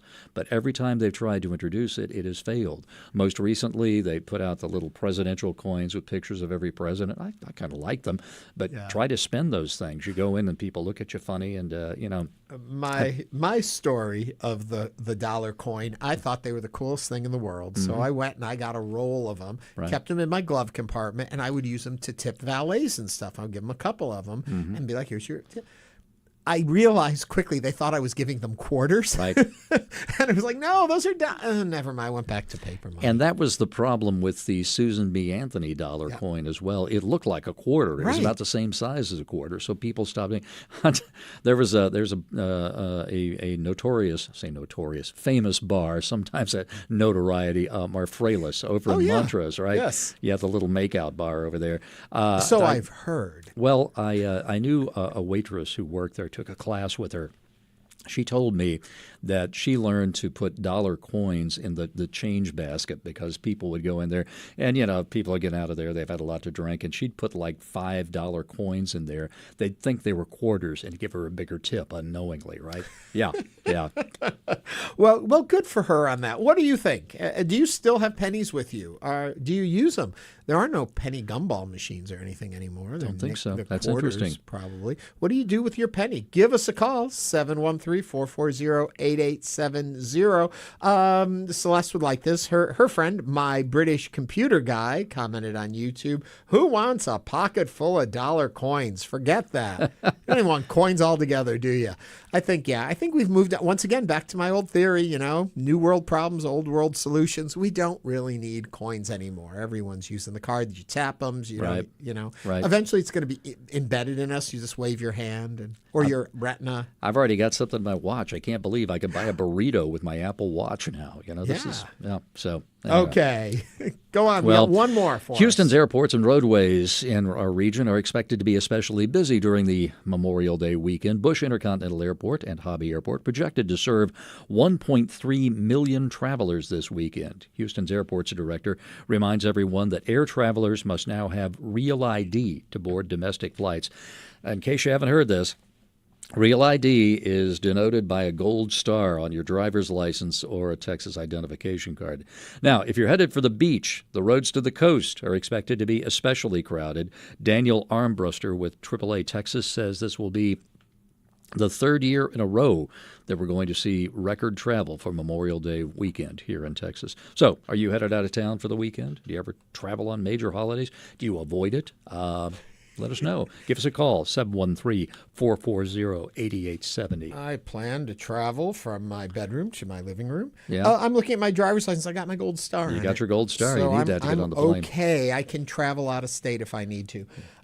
What are your thoughts? Give us a call. What are your travel plans? We want to know. Later in the hour, we're going to be doing our last minute plans, so you may want to share those with us. We're going to go back to a couple of our earlier stories. An email came in about the penny. Speaking of the penny, why Lincoln has his face on U.S. currency twice, penny and $5 bill. That was from Hi in Montrose. Well, Hi, there's another interesting bit of trivia for you. Yeah, Lincoln is actually on the penny twice. If you flip it over and you look, the Lincoln Memorial is there and the statue is there. So, you go.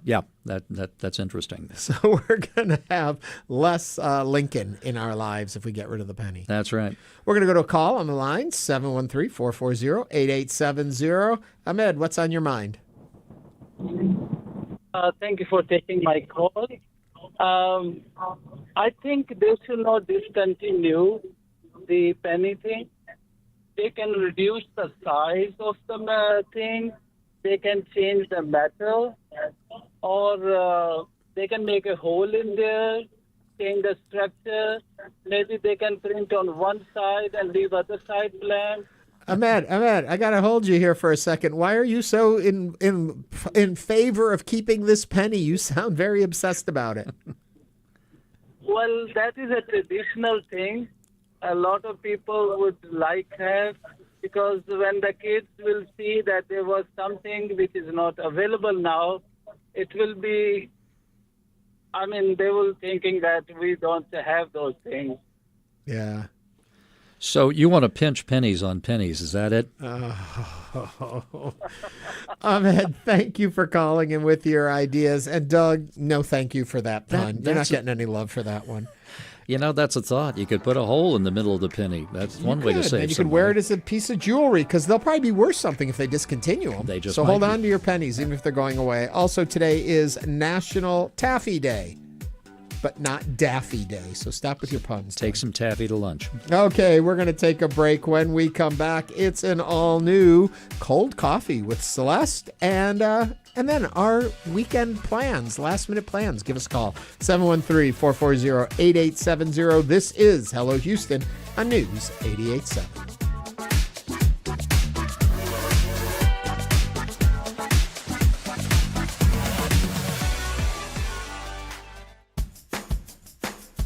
Hi, this is Matt Harrop. There's been a lot of news to cover in Houston over the last few months. Keep listening to Houston Public Media for the latest, and if you've got a car, truck, boat, or RV you don't need anymore, donate it to the station. It could be worth hundreds of dollars in support. The donation process is easy for you, and we'll pick up your vehicle in any condition. Here's how to get started. Go to houstonpublicmedia.org/cars to learn more. Thank you. When you hear a story on Houston Public Media, you know it's been carefully reviewed and put together by journalists who take the time to get it right. Your support helps keep our reporting clear, balanced, and factual. Because when you have all the facts, you can make better decisions for yourself, your family, and your future. Protect the news that you rely on. Give now at houstonpublicmedia.org/donate or call 888-909-0887.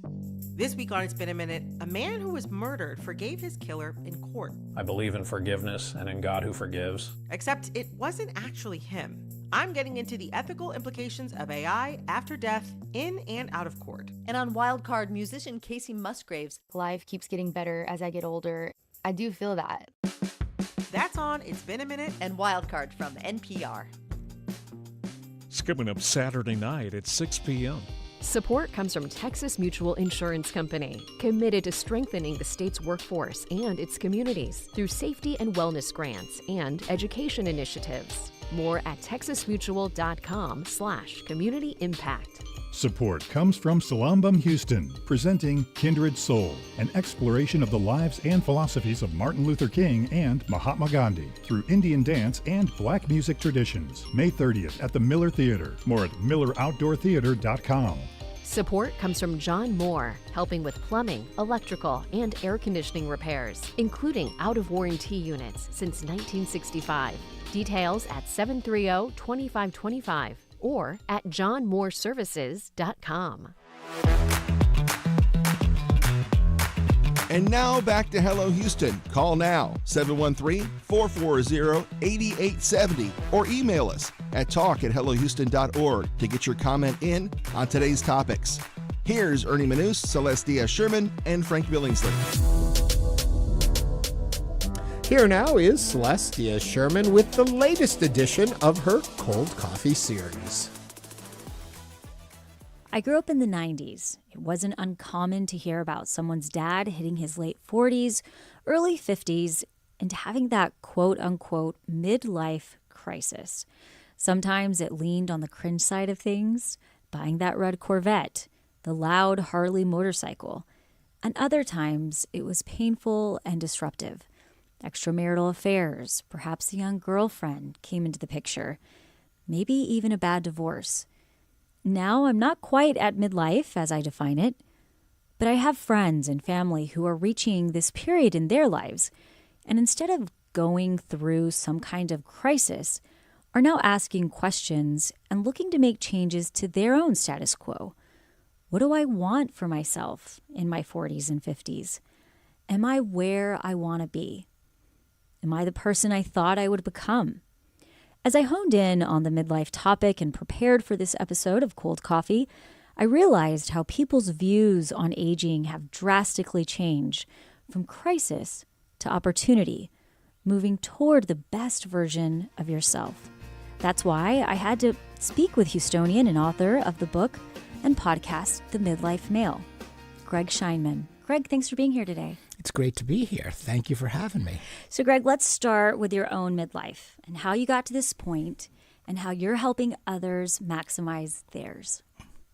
I aged into it. Yeah. It's unavoidable. And I found myself at 47. Mm-hmm. For reference, I'm now 52. But found myself at 47, the same age as when my father passed away. Mm. Married beautiful wife, beautiful boys, partner in a large firm, successful by all the outside metrics, if you will. And I didn't feel it. I was sitting there in my car in the parking lot of the office building.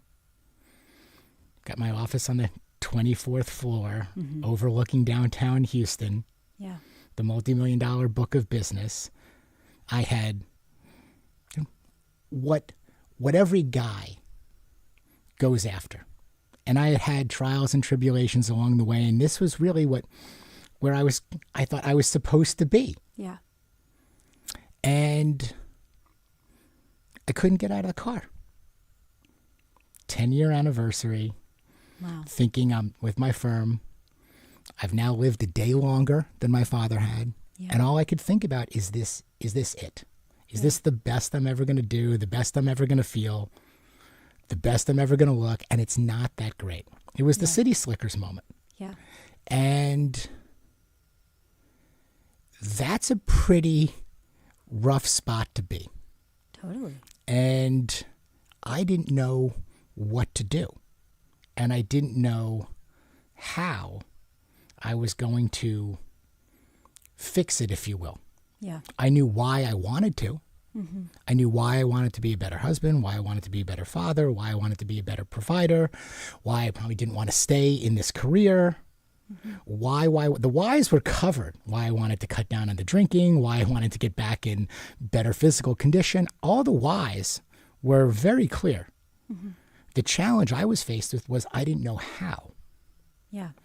And that's what really set me on this path. It was a really kind of self-serving, selfish path at the beginning to figure out the how, to go along with this why, and at the same time not blow it all up. Right. Yeah. So that's really kind of what I set out to do, is how do I figure out the how part without blowing up my entire life? And if I can go and do that, let me test and retest what's happening. Yeah. And then learn from that, apply it. And that's a lot of how we got here. I did what you're doing right now. Yeah. Was, well, I don't ask for help. I don't know how to do that. I don't have a therapist. I don't have anybody to go to. If I go to my business partners, I'm going to conceivably hurt my business and my standing here. If I go to my wife, she's going to think I'm in midlife crisis and I'm complaining all the time. Right. I don't want to dump on my kids. I don't want to go to my friends because I don't want to lose my friends and have them say, Greg's the guy who's always complaining. You're like on an island.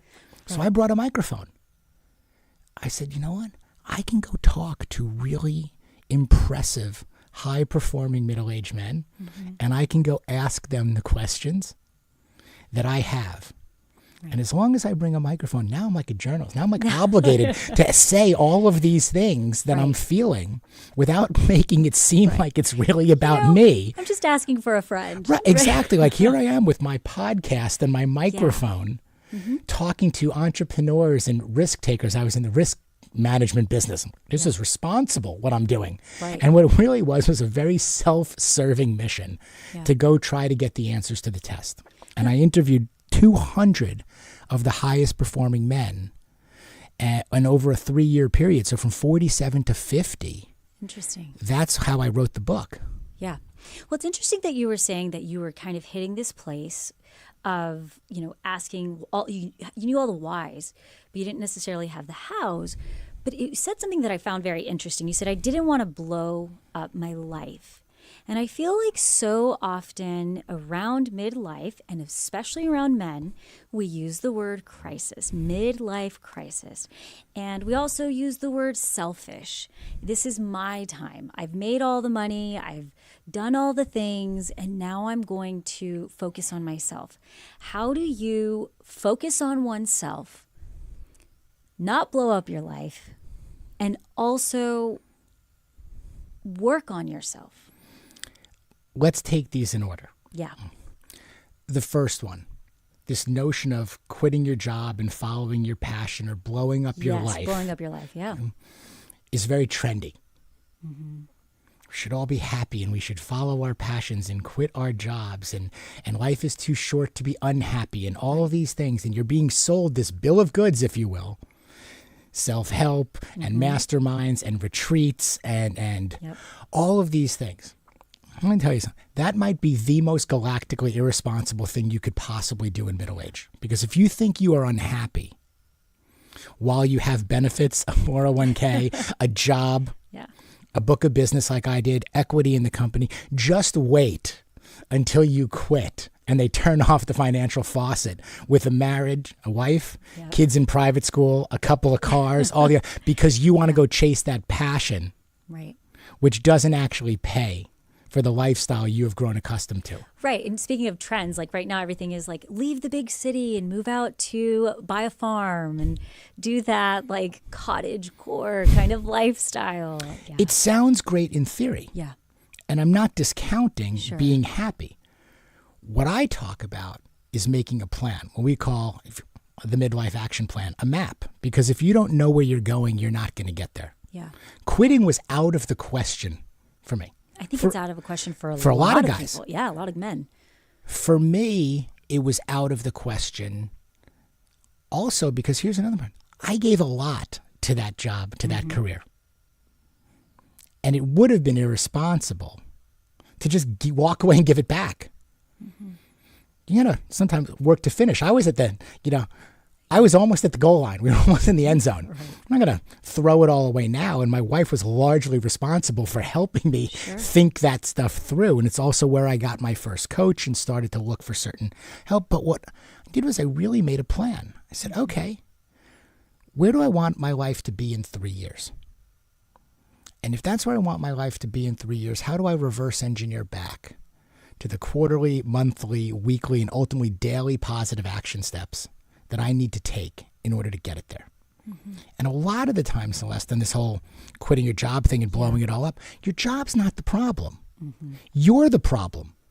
My job, my career, my clients, my partners, my everything else, they were not the problem. Every time I was blaming them, had nothing to do with them. It has to do with taking a really good, hard, long look in the mirror and saying, do I like the guy that I am? And you don't have to be the CEO of your company, but you are always going to be the CEO of your own life. And once you start taking agency over that, the actions you take, the choices you make, that's when things start getting better. Instead of not liking my job and wanting to quit and leave, I started being grateful and thankful for the opportunity and career that I had because it allowed me to be actually one of the highest paid podcasters in the world for 3 years because I didn't quit. Right. I did my job, minimum effective dose, and it allowed me to do all of these other things. It wasn't keeping me from being in shape. I was keeping me from being in shape. It wasn't keeping me from hosting a podcast and interviewing people and following those passions and curiosities. It wasn't making me drink. It wasn't doing any of those things. We just think that we have to act and perform and live a certain way. But when you start to flip the mindset around and take back some control, you realize it's always been there. Yeah. Well, what do you think? There's a couple of things that I want to talk to you about, but what do you think most men are missing? Like, what are they missing when they hit midlife? Well, you mentioned crisis being, of course, the first word that comes up. Yeah. Midlife is synonymous with crisis. When you play word association, you say midlife, the next word is crisis. The next word is typically crisis. It is never fun, greatness, happiness, fulfillment. Those adjectives don't tend to follow the word midlife. And I don't see it that way. You know, our flagship column at Midlife Male now in our newsletter and weekly magazine is called How I See It. And it's really about perspective. You could see midlife as a crisis, which I think is antiquated and outdated, and appropriately stereotypical for the past. Right.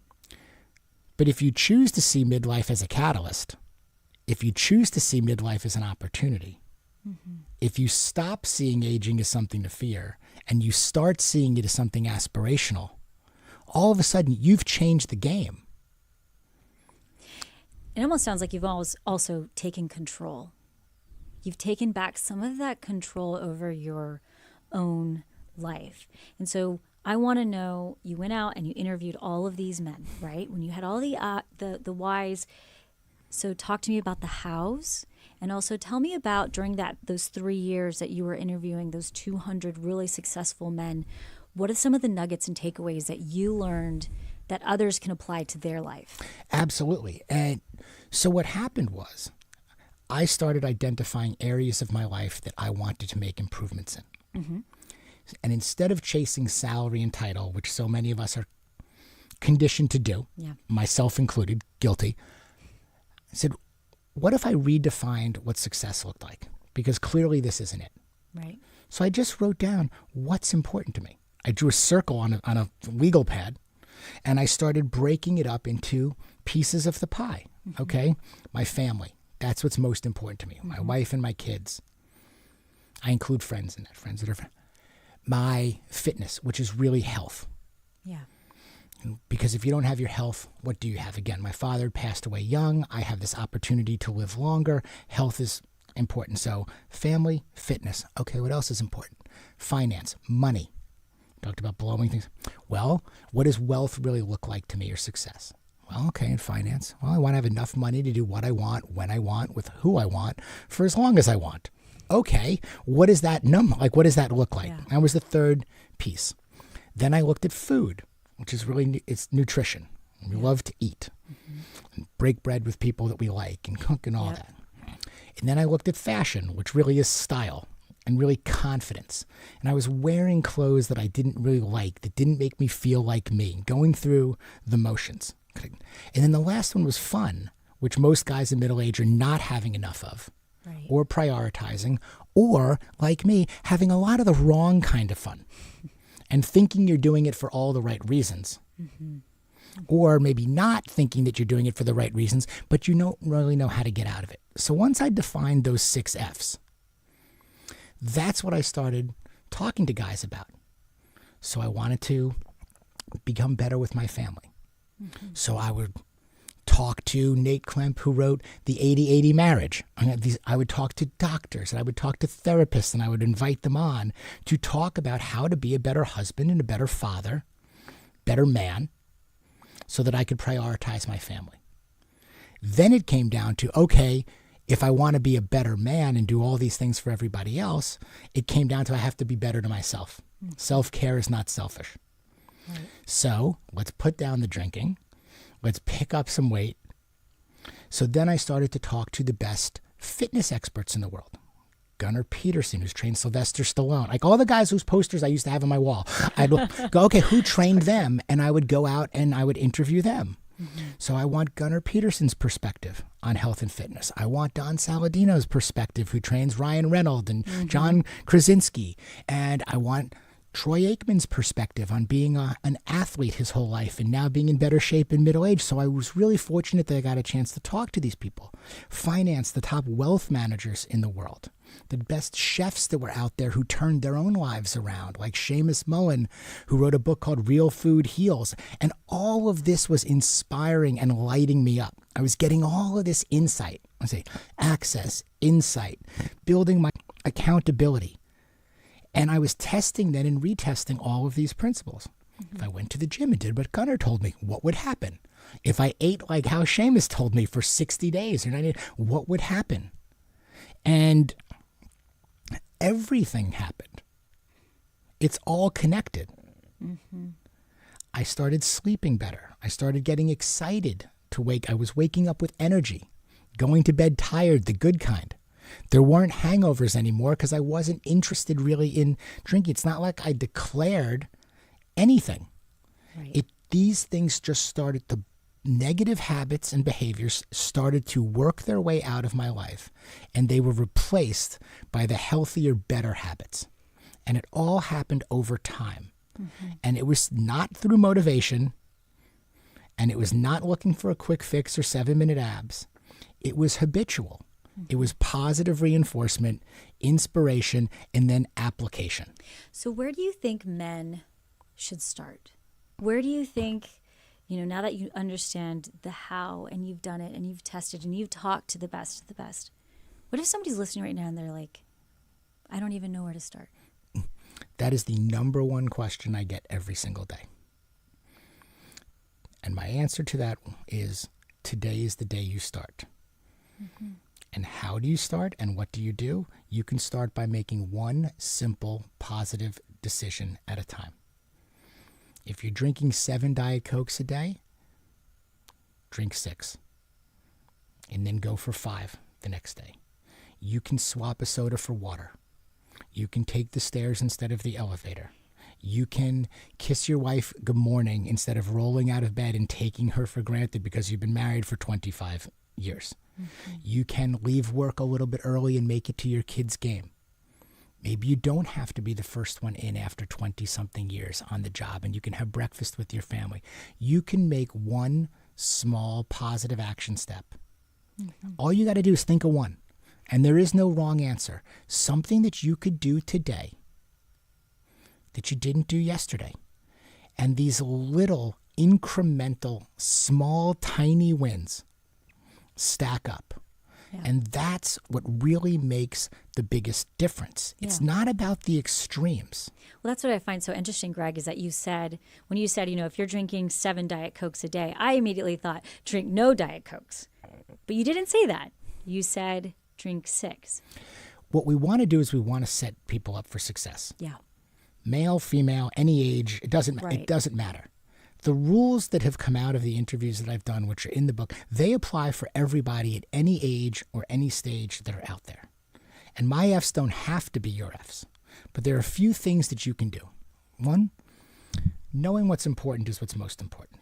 Mm-hmm. That first step of sitting down and determining what success looks like for you, what's most important, is a big one. And you've got to write it down.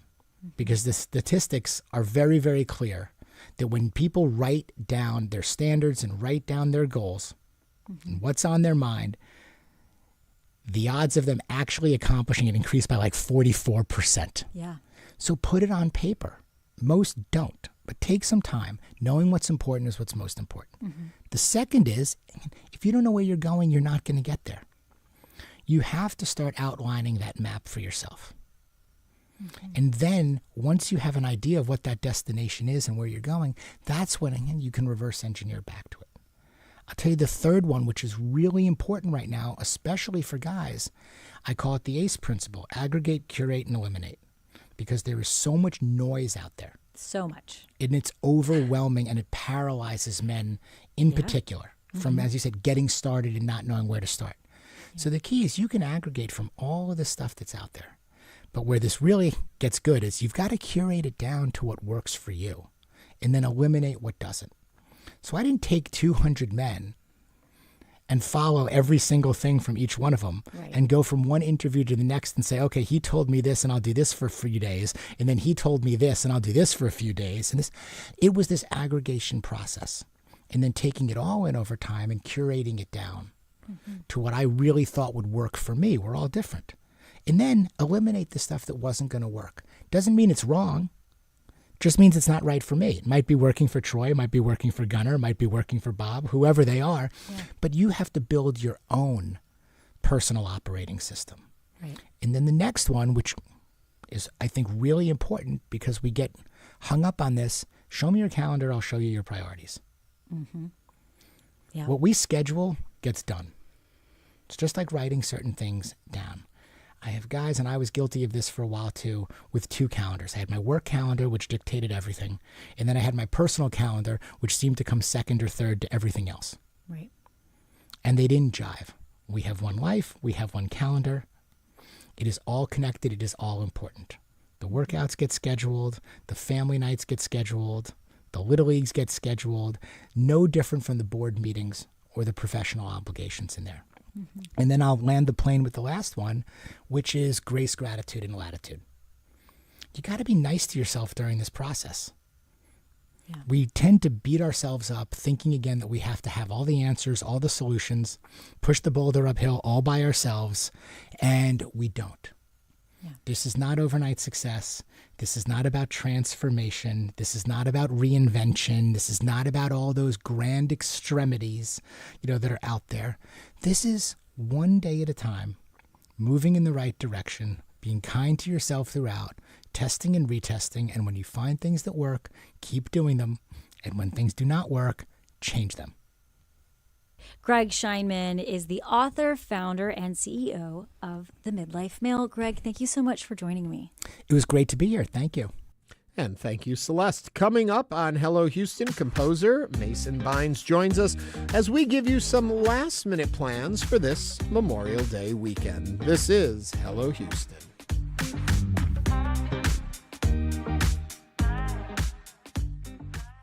The romance of war is seductive. We did exciting things. But the reality can create pain that lasts forever. Since that night, we've never been the same, any of us. Join us for We've Never Been the Same, a war story, from the public radio website transom.org. The story of one night of battle and the decades that followed. You can hear that Memorial Day at 9 a.m. on News 88.7. Did you know 80% of our funding comes from listeners like you, right here in Houston? That's why your support is so important. When you give to Houston Public Media, you're investing in trusted news and educational programming that millions depend on daily. Every dollar you give makes a difference, ensuring this public service stays strong for everyone in our community. Help us support this mission. Give today at houstonpublicmedia.org or call 888-909-0887. What will you find in an overseas American military cemetery? Everybody wants to be remembered somehow, some way by somebody. Hear how the Dutch honor their liberators from the Second World War. And look at the Old World as 19th century Americans first encountered it. They would see the great cathedral of Rouen, and it just took their breath away. It's on the next Travel with Rick Steves. You can hear it tomorrow morning, starting at 6. Support comes from Smart Financial Center in Sugar Land, presenting bluegrass musician Allison Krauss and Union Station, featuring Jerry Douglas, in concert Thursday, May 29th at Smart Financial Center. Tickets at smartfinancialcenter.net. Support comes from Rice University's Baker Institute, offering a forum for informed, nonpartisan, civic-minded engagement on the most pressing issues facing Texas, the U.S., and the world. More information about becoming a member is at bakerinstitute.org/membership. And now back to Hello Houston. To comment on any of today's topics, call or text 713-440-8870 or email us at talk@hellohouston.org. And now back to Ernie Manous and special guest host Doug Miller. Well, Doug, we did it. We made it to the end of the week. How about that? And you made it almost to the end of your shifting duty, but you got one more segment with me. Think you can manage it? All right, let me check my watch here. Okay, I can do it. Yeah. Well, as my script says, we've reached the end of the week here on Hello Houston, and with Memorial Day weekend upon us, we have some extra last-minute plans to ensure that you have plenty to do during your extended weekend. Before we get into those, we've had some comments come in online. We had a text that came in that said, "It's my birthday, Capitol Grill, here I come. The rest of the weekend is nap and digest." I like those plans. Those fit in with my active lifestyle. Over at YouTube, Here There wrote, "Ernie, I'm coming over," because I was talking about grilling up hot dogs on my hot dog roller. Here There went on to say, "I'm a mustard, ketchup, relish, and sauerkraut chick." My partner Walt is into sauerkraut also. He Is likes that right? that. I always get it, and then he never eats it. But he always wants it there. And then earlier, we had a call from Elmy from Westbury who heard that 1.5 million people will be traveling from Houston this weekend. How does that compare to a regular weekend? Doug, you had an interesting point on that. Yeah, I think that would be like a Rita-level evacuation. I'm not Bigger I than a Rita. I would question that that estimate. But I yeah. think your numbers are a little off there because we only have, 2 million people? 1.5 million, that's a big traffic jam. Well, we'll see. Anyway, so if you have plans, trips, ideas, things that you want us to know about or want other folks to know about, email us right now at talk@hellohouston.org. If you've got something coming up in the future and you want us to mention it when we give our list, go to talk@hellohouston.org, send us an email, and in the subject line, put plans. then tell us what we want to talk about. Also, if you've got something you want to share with us, call us right now, 713-440-8870. Doug, what's on the list? All right, on Saturday, heads up, Wes Anderson fans. The River Oaks Theater, newly remodeled, will present a screening of the Houston filmmaker's celebrated 1998 indie film Rushmore, which, of course, was filmed and set in Houston. Screening begins at 3:30. One of my big claims to fame is I was once directed by Wes Anderson. Is that right? Directed to do what? Well, actually, I was supposed to read a script, and he was sitting in a chair. We were about to tape an Interviews episode. By the way, my series Interviews is coming back on this very show starting next week. Anyway, he was sitting across from me, and I read the read. And when we got done, I looked at him, and he was like, why don't you try it? And he gave me, and we did it. And I was like, oh my God, I'm being directed by Wes Anderson. So anyway, all right, continue. Well, on Sunday, after you see Wes Anderson's movie, you can go see the Jazz Group of the Year nominee, the Lau Tizer Band, making their debut at Jazzy Sundays on Houston's Buffalo Bayou Park. They will be joined by Grammy-winning drummer Tarion Gully and the Houston Groove Society. This is a free concert taking place at the Waterworks in Buffalo Bayou Park from 4 to 7 p.m. All weekend long, you can check out the Theater Under the Stars production of In the Heights by Hamilton's creator Lin-Manuel Miranda. The hit Broadway musical is at the Hobby Center through Sunday, June 1st. On Memorial Day itself, the Lone Star Flight Museum will host a remembrance for those who lost their lives in service to our nation. It will feature flight simulators that will be open to the public and a special hangar talk by former Blue Angel pilot Al Cisneros. One thing that didn't make your list, Kinetic Ensemble is celebrating their 10th season with Deep Rooted, celebrating 10 years of music making in Houston. That's at the Match tonight. And we are thrilled to have with us one of the composers of one of the pieces, Mason Bynes, who is I was going to say a Houstonian, but you're a Sugarlandian. True. To get really specific on that. Right. What are you bringing us? Yeah, so I have this new piece. It's called Gallop. It's a 10-minute piece for string orchestra that Kinetic is going to be premiering. I'm really excited. We had our first rehearsal yesterday. I can't wait to make music together today. So what does it feel like when, and I'm assuming when you compose something, there's a lot of writing, paperworking, diddling around. To hear the actual piece in its form presented to you, what does that do for you as a composer? It's a lot, because the piece stays in my head and I guess like my body in a way. Like we started this commission about a year ago, so it's really just been here and it's really magical. We had our first rehearsal yesterday and it's like a birth. You sit there, you have this new piece, and everything's coming to life for the first time. So it's really exciting. When the audience hears the piece, what do you want them to be listening for? Yeah, so this piece kind of pays homage to Texas, Houston in a way. It quotes the Yellow Rose of Texas, which I didn't know was like a freed mixed-race woman who, after the Battle of San Jacinto, she was granted her freedom back to New York City, which is where I live now. So there's small quotes there, and this piece kind of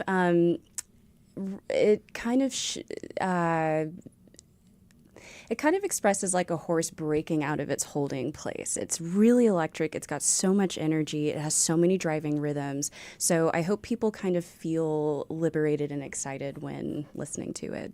I'm going to go out on a limb here and see what happens. When did you feel most like a horse breaking out? Oh, that's such a great question.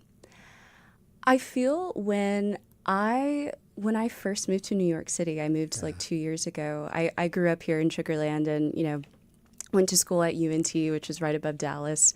And then I hopped over to the East Coast for grad school. But once I finally kind of got to New York and I got my apartment and I got my job and I had some of my like music stuff, I just felt like the world's mine. I can do anything. Yeah. So yeah, it felt like kind of breaking out. As a creative, where do you find most comfort, most satisfaction? Performing, creating, playing? What gives it to you the most? It's a mix of performing and creating. I'm a classically trained singer. I grew up singing. I got trained and had my start here in Houston for singing, and being able to make sounds, especially as a singer with your body, with your voice, is really special. But when I'm able to compose something and create something that didn't exist before with other people who find value or are able to put their essence into the music is also really rewarding. Kinetic is celebrating, as we mentioned, their 10th season tonight. How did you get hooked up with Kinetic? So Austin Llewellyn, who is one of the double bassists and I believe the managing director for Kinetic, he had played a double bass piece of mine called The Reckoning a couple years back when we were figuring out how to make music during 2020. Crazy times. He played so well, and we connected online, and that's really where the connection started. And then I started listening to their music. They have this amazing album that they just released, and there's a piece on there called Jungle Disco, I believe is what it's called. And it's so electric. They have amazing rhythmic complexity, and they just play so well as an ensemble. So our friendship and connection kind of developed over that time. And when he asked me to write last year, I was really excited. Yeah. Last question before we have to let you go. What excites you about music? The way that anybody can take a piece of music and relate to it at that stage of their life and then relate to it differently 20, 30, 40, 50 years later, hundreds of years later, the legacy of music and the way it can bond people forever is the best thing. Well, thank you for sharing your soon-to-be legacy with us of all that you do. And Mason Bynes is a composer originally from Houston. Mason, thank you for joining us today. Deep Rooted is tonight at 7:30 at the Midtown Arts and Theater Center, Houston, better known as The Match. And you can go and hear this. And that brings us to the end of Hello Houston. Doug, a joy to spend time with you. A real pleasure co-hosting with you the last couple of days. Tell Frank and Celeste to anytime they want to take off. You're ready to come back. Good. We didn't send you away. We'll have more on Monday. Thank you. Thanks for listening to Hello Houston. Join us every Monday through Friday from 11 a.m. to 1 p.m. to talk all things Houston. The Hello Houston production team includes Garrett Bowman, William Menjivar, Jen Altide, Todd Holslander, and Jim Kovacic. For the latest in local news, subscribe to the Hello Houston daily newsletter at houstonpublicmedia.org.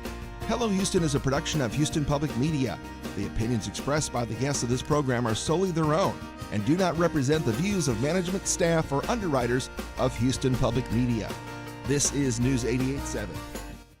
Support comes from LaPorte CPAs and Business Advisors, an independent accounting and business advisory firm serving clients for more than 75 years. With 190 employees across offices in Houston, New Orleans, and other locations. More information at laporte.com.